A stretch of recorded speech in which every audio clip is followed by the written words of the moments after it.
Hello everyone, welcome to Inside Gaming. I'm Alana, this is Connor, and we have Lawrence on the phone. Today I'm back in laptop form. On the laptop, I guess. We trapped him back in there again. He It took deserves it. an extreme ritual, but he's not Let gonna me out! Today we are reviewing Blair, which the newest game from Bloober Team, who you might know for making Layers of Fear and Layers of Fear 2. Connor and I have not played that much. Nope. Laptop Man has finished the game, and it is only about 6 hours, so even though we haven't played that much, I feel like I have a pretty good read on it, but I did want to be transparent, so let's jump into it. Lawrence, what is this game? What is it?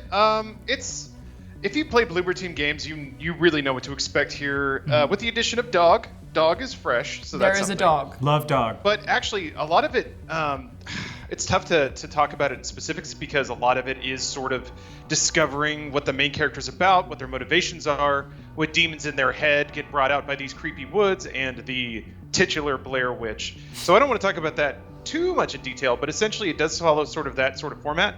Somebody comes into a spooky place with a lot of emotional baggage, and over the course of the game, both because of exterior threats and exterior hauntings, it also brings out a lot of interior stuff that is unique to this character. And in the end, they both kind of merge into some really cool sequences. Yeah, so like Layers of Fear, this is a horror/thriller walking simulator, pretty much. There are objects to interact with occasionally. I found some of those interactions weirdly janky, like having to, I was playing it on Xbox One, and sometimes having to line up even behind something to trigger the thing for me to pick it up just slowed everything down. Yeah, I was like behind a cop car in the woods at the very, very beginning, and there's like a number of things to interact with, and if it had been third person, I would have been like, Yeah, it's very, very odd. But for the most part, you are walking around and environments are shifting around you, very similar, again, to Layers of Fear. It feels a little less creative to me, of course, because Blair Witch is a horror staple. right. So if you've seen the movies, or you've heard of them, which I imagine you have, you kind of know what you're in for, which works in Layers of Fear's favor, that we have no idea what to expect. Less so with Blair Witch, but they still do get pretty mind-bendy with some of the stuff that happens. Yeah, I mean, like, you connect Blair Witch with found footage, so the camcorder is a big part of this game. And I guess I was surprised that it had a gameplay function, which I thought was really cool, which in that you find tapes, and if they're marked red, they can bend reality. So you rewind to a certain point, and an object will appear in the world in front of you, which I thought was really cool, because I would have assumed that would just be like a context horror story dump. But Yeah, it's sort of more like a little bit like Resident Evil 7's tapes, I think, which are fun, interactive parts of the world, basically. yeah. Lawrence, having finished the game, I didn't feel like it was that scary, even though it was, you know, in some ways spooky and creative. In the long run, how horrific is it? I would say the last third of the game gets pretty intense. You do go to the house, which you would expect, I think. That's not too much of a spoiler. And that entire sequence is kind of more, I guess, what you might expect from Layers of Fear. It's very surreal, very reality warping. The path there is, again, sort of the Bloober staple of they will ramp up the intensity and then back off and then ramp up again. And then each time the peak is a little more intense than the last one. And it gets fairly spooky. The parts where you go through several day-night cycles, you'll just blank out due to unforeseen reasons. And each time you wake up, the woods that you're in get a little more oppressive and a little more creepy until it's just pitch black and all you can see is the tiny little circle from your flashlight and the night vision from your camera, like Connor was referring to. So I think by the end, it definitely gets very intense. I was on edge, I would say, for the last hour and a half. Okay. But I would say Layers of Fear 2, to kind of draw a point of comparison, is much more surreal and also, I would say, quite a bit more intense overall, on average, than this game was. I scare easy. I am a big baby. So it worked for me. I mean, I was plenty scared. That on top of the anxiety of losing your dog. That's not a story beat, that's like something that can happen. Yeah, I was worried about the dog a lot. I guess I didn't find it scary from the start of the game or from what I played because it was so janky, I think. It was definitely a little janky. I mean, I've been scared of a game like Slender, which is janky as hell, but I think because some of the interactions were really strange, I wasn't super impressed by the graphics, I had some frame rate issues. Because of all of that stuff, it took me out of the fear, whereas in Layers of Fear, both 1 and 2, everything was so pretty and shiny that I was just fully immersed. So comparatively, I was like, this looks silly, whatever. So it was just easier for me to make fun of, I think. I guess it didn't look like a game from this generation. No, which is strange because Layers of Fear 1 and 2 are so pretty. But I mean, they released this really soon after Layers of Fear 2, so it's an impressive turnaround in that way for sure.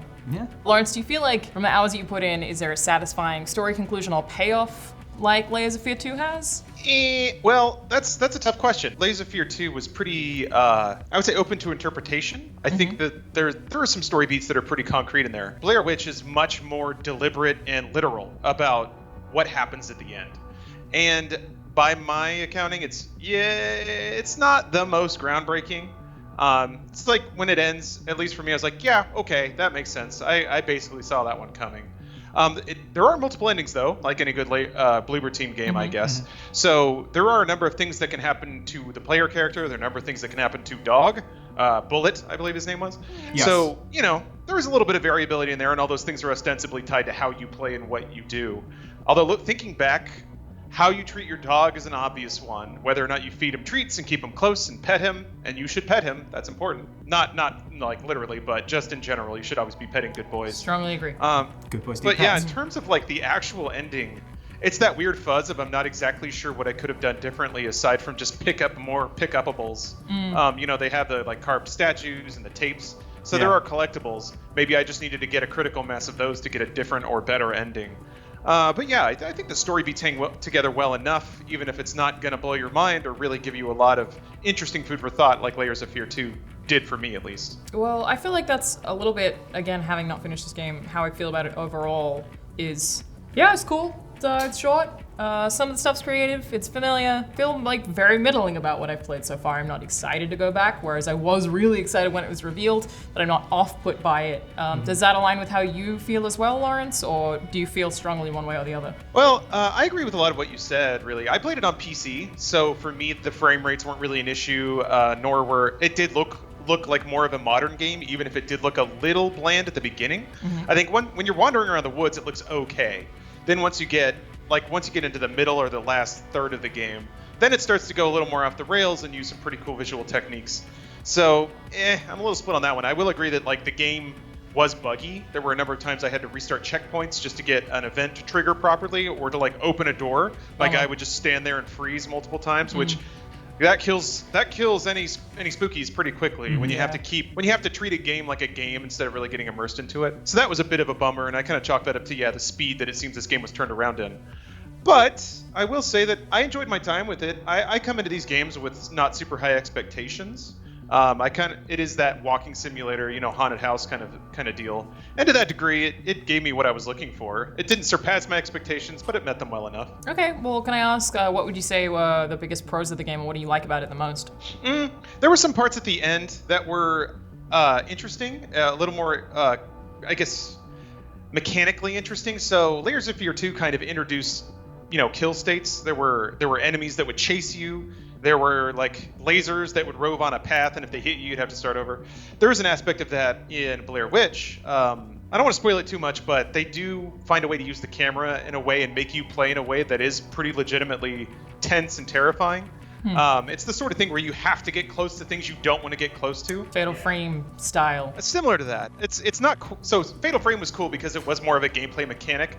Like the closer the ghosts were, the more damage you did. This is more. It's still just haunted house stuff of like you have to walk along this path. They just find ways to make that path much more stressful to walk down. Is I guess how I'd put it. Okay. So it was a fun ride. Yeah, I don't think it's going to necessarily stand out in my mind as like one of the greats of horror, but yeah, it was a good ride while it lasted. I was really interested in Ellis, in the main character. Do you think they followed through well on that? Because from where I left off, I'm curious about his background, his history, why he's on this search for the boy. Yes. Yeah, they deliver on that pretty literally. By the end, you have a pretty clear understanding of why there's all that baggage there. Okay. It's not the most profound backstory, and yeah, it doesn't make like a strong point or leave you with a whole lot to think about, I would say. It's just, it's like instead of revealing it at the beginning, they reveal it at the end. So it's like, oh, that's what that meant, kind of thing. Well, it's there. Storytelling. All right, it's hard to talk about a game like this that's short, and that is a lot of intensity. But one thing that I did want to say that I really liked is the sound design. I feel like Bloober Team are very good with sound design. They make things unsettling just by using silence really well, or using music really well, or using footsteps really well, and I think this game does that really well as well. So even things that sometimes aren't scary at all come across as scary because of the way things sound. That definitely stood out to me, but aside from that, I mean, I don't feel like I have anything else to say. Of course, have not finished it, so feel free to discuss what you guys think in the comments. But do either of you two have any closing thoughts? I mean, I can only just echo what you said about the importance of audio, because at the beginning of the game it says, this uses binaural audio, headphones are encouraged, and I was playing with a friend, so I was like, nah, we'll use the sound bar.